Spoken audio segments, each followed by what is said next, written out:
নমস্কার, সুদীপ্তা রেসিপি বুকে আপনাদের স্বাগতম। আজকের রেসিপি আলু কাবলি। আলু কাবলির নাম শুনলেই আমাদের স্কুল লাইফে টিফিন টাইমের কথা মনে পড়ে যায়। এটা খুবই মুখরোচক একটা রেসিপি। তো চলুন আলু কাবলির সাথে আমরা স্কুল লাইফে ফিরে যাই।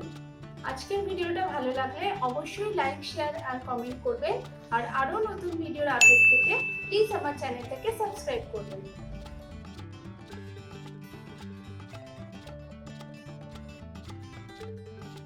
আলু কাবলি বানানোর জন্য আমি নিয়ে নিয়েছি 3টে মাঝারি সাইজের আলু। আমি এগুলোকে সেদ্ধ করে রেখেছি। এছাড়া আর আমার লাগছে জিরে, ধনে, মৌরি, ছোলাগুলোকে আমি ভিজিয়ে রেখেছি রাত্রেবেলায়। মটরগুলোকে আমি 5-6 ঘন্টা ভিজিয়ে সেদ্ধ করে নিয়েছি। শুকনো লঙ্কা, কাঁচা লঙ্কা, পাকা তেঁতুল, বিট নুন আর ঝুরি ভাজা। আর আমি নিয়ে নিচ্ছি টমেটো, লেবু, শসা, ধনেপাতা, পেঁয়াজ আর চাট মশলা। এবার আমি আলুর খোসা ছাড়িয়ে আলুগুলোকে বড় বড় পিস করে কেটে নেব।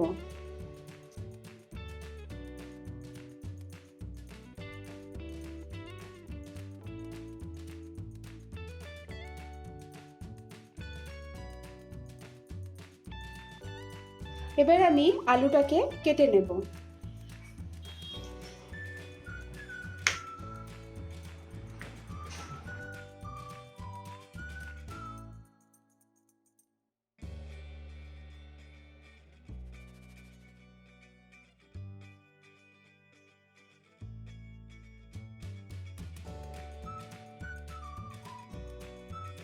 এবার আমি একটা পেঁয়াজকে সুন্দরভাবে কুচি করে নেব।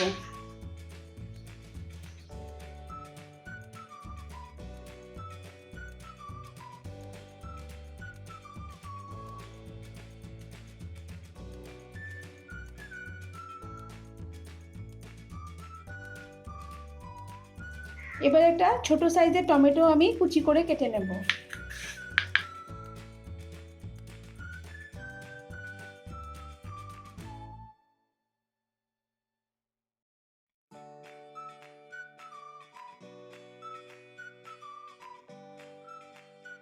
এবার একটা শসাকেও আমি কুচি করে নেব।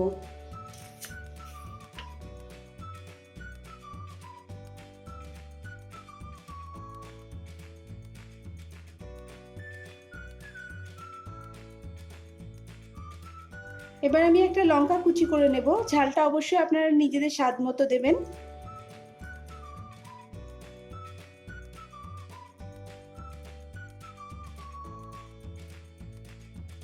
আর আমি কিছুটা ধনেপাতা কুচি করে নেব।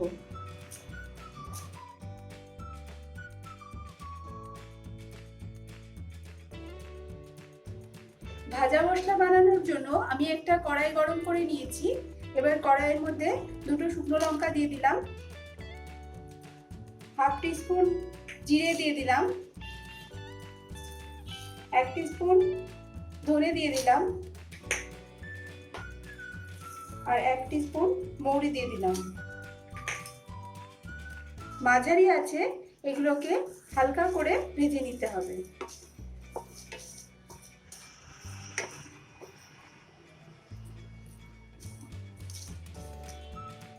দু মিনিট মতো ভেজে নিয়েছি। দেখতে পাচ্ছেন এগুলো হালকা রং হয়ে গেছে। এবার আমি গ্যাসটাকে অফ করে নেব। মশলাগুলোকে আমি এখন একটা শুকনো মিক্সির মধ্যে নিয়ে নিয়েছি।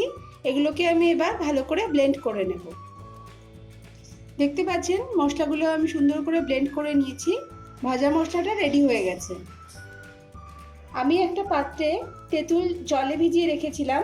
এবার তেঁতুলের পাল্পটা আমি আরেকটা পাত্রের মধ্যে ছেঁকে নেব।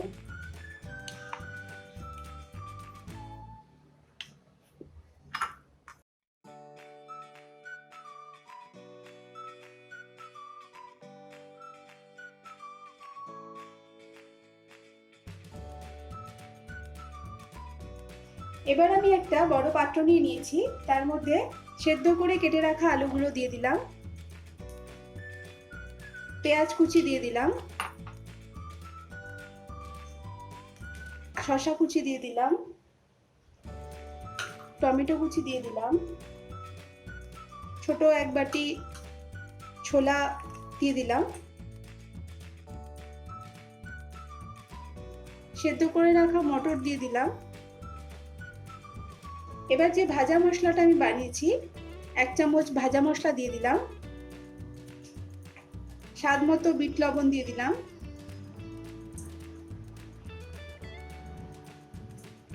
চাট মশলা দিয়ে দিলাম অল্প একটুখানি,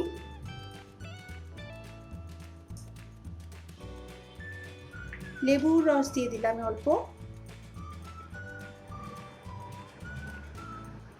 কাঁচা লঙ্কা কুচি দিয়ে দিলাম, ধনেপাতা কুচিও দিয়ে দিলাম।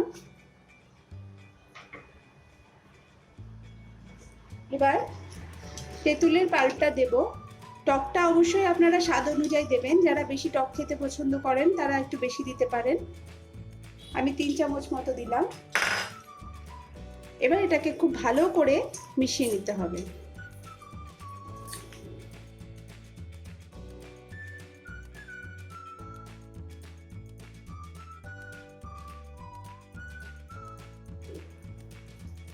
মেশানো হয়ে গেলে এর ওপরে অল্প করে একটু ঝুরি ভাজা ছড়িয়ে দেব। এটা এখন সার্ভ করার জন্য পুরোপুরি রেডি হয়ে গেছে।